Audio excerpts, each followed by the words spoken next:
না রে আদনান না, আমি সব ভিডিও ছাড়িয়ে দেব রে আদনান। ফেসবুকে তুমি যতই কসম কাটো, যতই পোস্ট করো, কোনো কিছুতে আমার মন আর গলবে না, এই বইলাই ভাবিয়ে ছাইরা দিছে। হুম, মানে বিষয়টা কই থেকে কই পর্যন্ত গড়াচ্ছে। খুবই চাঞ্চল্যকর কিছু ভিডিও ফুটেজ এবং কিছু ছবি আর একটা স্টেটাস দিয়েছেন মাত্র কিছুক্ষণ আগে আমাদের প্রিয় হুজুর আবু তোহা মোহাম্মদ আদনানের। আমার মনে হয় যে বিষয়টা ফ্যামিলিগতভাবে ওনার উচিত ছিল সর্ট আউট করা। এই গেল কয়েকদিন যাবৎ সোশ্যাল মিডিয়াতে যে বিষয়টা থেকে খুবই একটা শক্ত অবস্থান তৈরি হয়েছে। গতকালকে নিউজটা দিয়েছিলাম, প্রথম স্ত্রীকে এবার তালাক দেওয়ার যখন সিদ্ধান্ত নিয়েছেন তিনি, এর কিছুক্ষণ পরই তার স্ত্রী আরেকটা স্ট্যাটাস দিয়ে বসছেন এবং কি কমেন্টে কিছু সংযুক্ত হিসাবে ছবি এবং একটা ভিডিও ফুটেজ দিয়েছেন। তবে আমি এই ভিডিও ফুটেজটার আবার আগা মাথা বুঝি না যে তিনি ভিডিও ফুটেজটা দিয়ে কি প্রমাণ করতে চাইছেন।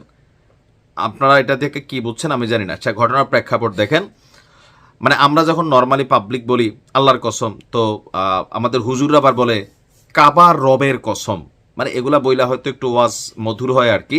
তো যাই হোক, সাবিকুন নাহার সারা আপনার কি বলা হয় যে যিনি আছেন আদনানের স্ত্রী, তো তিনি স্ট্যাটাস দিয়ে এখন যেটা প্রকাশ করছেন তার বক্তব্য, ওয়াল্লাহি বলে কসম করে জামিন করা হচ্ছে, আমিও তো তার অভিযোগ করিনি, জিনার কত পাপ তিনি কি জানেন না?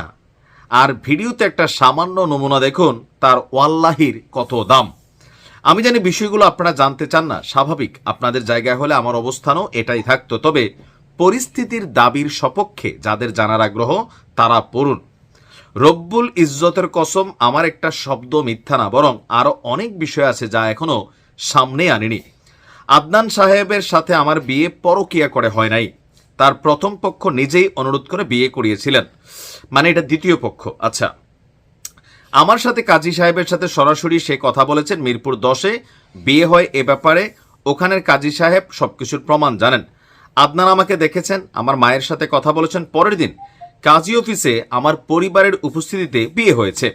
বিয়ের পর তিনি প্রোগ্রামে চলে গিয়েছেন, আমি মাদ্রাসায় চলে এসেছি।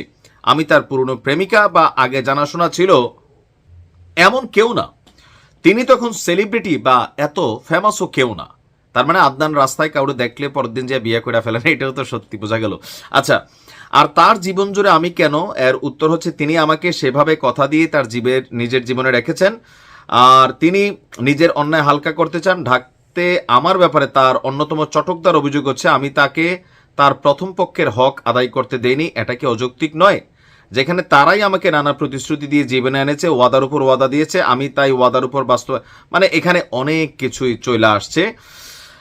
প্রথম পক্ষ তার জীবনের দায়িত্ব শুধু সওয়াবের মাধ্যম, তার বলা কথা কাজও সে সম্পর্কে, মানে এখন বোঝা যাচ্ছে আর কি বাংলাদেশের হুজুররা এরা আসলে ওয়াজ মাহফিলে যা বলে বাস্তবতা হচ্ছে টোটালি ভিন্ন। এটা আপনি বাংলাদেশের এভারেজ হুজুর যারা আছে দেখেন, আমি আলেমদের নিয়ে কথা বলতে চাই না, তবে আবু তোহা আদনান সম্পর্কে বারবার আমি এই অংশটা কেন আনি, আওয়ামী লীগ সরকারের সময় তোহা আদনানরে গুম করা হয়েছে যেই বক্তব্যটা ছিল, আমি নিজে বানাইছি আদনানের পক্ষে ভিডিও ভাই তৎকালীন প্রেক্ষাপটে, যে আদনানকে কি আসলে গুম করা হয়েছে কিনা। এরপর আমরা টেলিভিশন অনেকগুলো রিপোর্ট দেখছিলাম যেখানে বলা হয়েছিল আদনানের 2 বউ। আমরা যারা ভক্তরা ছিলাম ঝাঁপাই পড়ছিলাম, খুনি হাসিনা তুমি এগুলা পাটপারি করো, আওয়ামী লীগের বিপরীতে ঝাঁপাই পড়ছিলাম, প্রশাসনের বিপরীতে।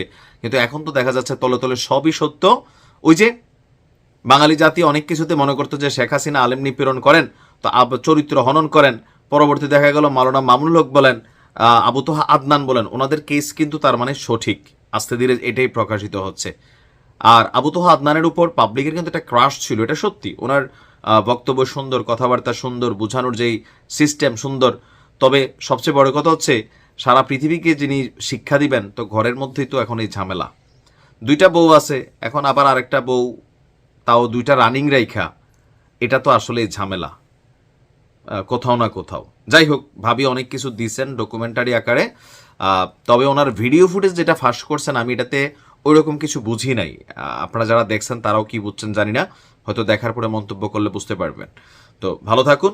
আর তোহার প্রতি যেটা বক্তব্য যে আপনি ঘরের বিষয় ফেসবুকে আনছেন, এখন এটা কিন্তু ঝামেলা হয়ে গেছে, এটা আপনি কোথাও না কোথাও সর্ট আউট করা দরকার পারিবারিকভাবে। তবে এই বউরে তালাক দিচ্ছে এটা নিশ্চিত। ভালো থাকুন।